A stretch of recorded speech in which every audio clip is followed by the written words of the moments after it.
മിനിയാന്നാൾ രാത്രിയാണ് മൻസൂർ നഴ്സിംഗ് കോളേജുമായി ബന്ധപ്പെട്ട് ഈ കാഞ്ഞങ്ങാട് ഒരു വിദ്യാർത്ഥിനി ആത്മഹത്യാശ്രമം നടത്തി എന്നുള്ള വാർത്ത നമ്മൾ അറിയുന്നത്. ഇന്നലെയോടുകൂടി ആ വിഷയം ഇവിടുത്തെ മാനേജ്മെൻറ്റ് ഉൾപ്പെടെ ആ കുട്ടിക്ക് ഡിപ്രഷനുമായി ബന്ധപ്പെട്ടുകൊണ്ടാണ് ആത്മഹത്യ ചെയ്തത് എന്ന് വളച്ചൊടിക്കുന്നതിന് വേണ്ടിയിട്ടുള്ള ആവശ്യമായിട്ടുള്ള ഇടപെടൽ നടത്തി.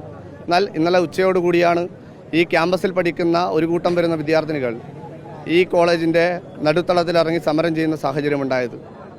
ആ ഘട്ടത്തിൽ തന്നെ SFI ഈ വിഷയവുമായി ബന്ധപ്പെട്ടുകൊണ്ട് ഇടപെട്ട സാഹചര്യത്തിൽ ഈ കോളേജിൽ നടക്കുന്ന പ്രയാസങ്ങളെ ഇവിടുത്തെ വിദ്യാർത്ഥികളെല്ലാം എടുത്തുകാട്ടുന്ന തരത്തിലേക്ക് മാറിയിട്ടുണ്ട്. ഒരുപക്ഷെ SFI ഏറെ ഭയാനകത്തോടുകൂടിയാണ് ഈ ക്യാമ്പസിനെ നോക്കിക്കാണുന്നത്. ഒരു വിദ്യാർത്ഥിനിക്ക് എങ്ങനെ ജയിലിലടക്കുന്നതിന് സമാനമായ തരത്തിലേക്ക് ഇവിടുത്തെ മാനേജ്മെൻറ്റ് മാറുകയാണ്. ഒന്ന്, വീട്ടിലേക്ക് ഫോൺ വിളിക്കാൻ വേണ്ടി പറ്റില്ല. വീട്ടിലേക്ക് ഫോൺ വിളിച്ചാൽ ഇന്ന് ഇതാണല്ലേ വിളിച്ചത് എന്ന് വാർഡൻ ചോദിക്കുന്ന സാഹചര്യത്തിലേക്ക് മാറും. മറ്റൊന്ന്, ഇവിടുത്തെ ആത്മഹത്യാശ്രമം നടത്തിയ വിദ്യാർത്ഥിനിയുമായി ബന്ധപ്പെട്ടുകൊണ്ട് അസുഖമുള്ള വിദ്യാർത്ഥിനിയാണ്. ആ വിദ്യാർത്ഥിനി രണ്ടാൾക്കാർ ആ വിദ്യാർത്ഥിനിയുടെ കൂടെ എല്ലാ സമയത്തും ഉണ്ടാവും. എന്നാൽ വാർഡൻ വിദ്യാർത്ഥികളുടെ മുമ്പിൽ വെച്ച് ഇവൾക്ക് അസുഖമൊന്നുമില്ല, ഇവളാകെ പറയുന്നത് കളവാണ് എന്ന് പറയുന്ന തരത്തിലേക്ക് ഇവിടുത്തെ വാർഡൻ മാറി പൊതുമധ്യത്തിൽ വിദ്യാർത്ഥിനിയെ പരിഹസിക്കുകയാണ്. അങ്ങനെ ആകെ മൊത്തം വിദ്യാർത്ഥിനിയെ മാനസികമായി പ്രയാസപ്പെടുത്തിക്കൊണ്ടാണ് ഒരു വിദ്യാർത്ഥിനി ആത്മഹത്യ ശ്രമം നടത്തി എന്നുള്ളതാണ് ഇവിടുത്തെ വിദ്യാർത്ഥിനികൾ നമ്മളോട് പറഞ്ഞത്. അതുമാത്രമല്ല, സെമസ്റ്റർ എക്സാമുകളുടെ ഫീസുമായി ബന്ധപ്പെട്ടുകൊണ്ട് ഉൾപ്പെടെ ഇവിടെ പ്രയാസം നിലനിൽക്കുന്നുണ്ട്. വിദ്യാർത്ഥിനികൾക്ക് വീട്ടിലേക്ക് പോകാൻ വേണ്ടി ഇന്നലെ ഒരു വിദ്യാർത്ഥിനി പറയുന്നുണ്ടായി, ഓണത്തിന് പോലും വീട്ടിലേക്ക് പോകാൻ വേണ്ടി അനുവദിക്കുന്നില്ല.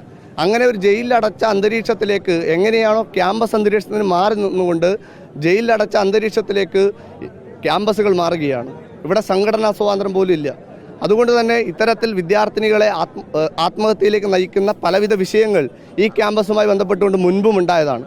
പക്ഷേ ഇവിടുത്തെ മാനേജ്മെൻ്റ് ആയാലും ഇവിടുത്തെ അധികാരികളായാലും വിദ്യാർത്ഥികളെ ഭയപ്പെടുത്തിക്കൊണ്ട് നിങ്ങൾ പരാതിയില്ലാത്തവരായിരിക്കണം എന്നുള്ള പറയുന്ന തരത്തിലേക്ക് മാറി അവസാനം പരാതികളെല്ലാം ചെറിയ രീതിയിലേക്ക് തന്നെ ഉൾപ്പെടെ ഒതുക്കി തീർക്കുകയാണ്. നമ്മൾ ഉൾപ്പെടെ ആശങ്കപ്പെട്ടതാണ്. ചിലപ്പോൾ വിദ്യാർത്ഥിനികൾ ഇന്ന് മൊഴിമാറ്റി പറയൂ എന്നുള്ള ആശങ്ക ഉൾപ്പെടെ നമുക്കുൾപ്പെടെ ഉണ്ടായിരുന്നു. കാരണം ഇവിടുത്തെ മാനേജ്മെൻറ്റ് അത്തരത്തിലാണ് ഇവിടുത്തെ വാർഡൻ ഉൾപ്പെടെ അത്തരത്തിലാണ് വിദ്യാർത്ഥിയോട് സമീപിക്കുന്നത്. നമ്മളൊന്നേ പറയുന്നുള്ളൂ, ഈ വിഷയത്തിൽ അടിയന്തരമായി ഇന്ന് 3 മണിക്ക് ചർച്ച വിളിച്ചിട്ടുണ്ട്. ആ ചർച്ചയിൽ നമ്മൾ പങ്കെടുക്കും.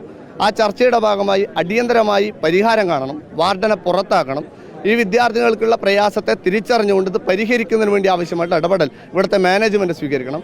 മാനേജ്മെൻറ്റ് സ്വീകരിക്കുന്നില്ല എങ്കിൽ വരുന്ന ആളുകളിൽ ഇന്ന് കണ്ടതിനപ്പുറത്തേക്ക് വലിയ സമരത്തിന്, വലിയ വിദ്യാർത്ഥി പങ്കാളിത്തത്തോടുകൂടി സമരത്തിന് SFIയുടെ കാസർഗോഡ് ജില്ലാ കമ്മിറ്റി നേതൃത്വം കൊടുക്കും എന്നുള്ളതാണ് പറയാനുള്ളത്.